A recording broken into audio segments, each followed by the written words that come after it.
Napakadali lang mga kayamis gumawa ng paksiw na pata. Una, papakuluan lang natin ang nahugasang pata para matanggal ang mga mga impurities at scums nito. Pagkakulo, hugasan ng mga ito at ibalik sa malinis na kawali. Then, magdagdag na dito ng bawang, paminta, dahon ng laurel at tubig. At takpan hanggang sa kumulo.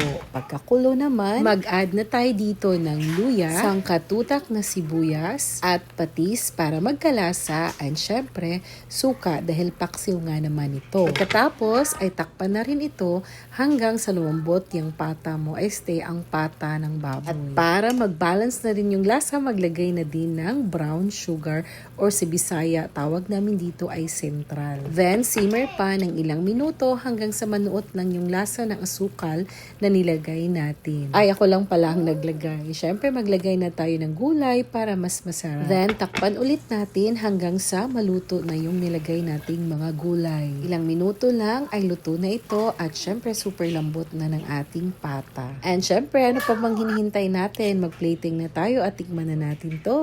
Ayan o, napakalambot na niya. Wow! Sobrang lambot. Kain po. Lami, mami. Lami. Siyempre, with talong.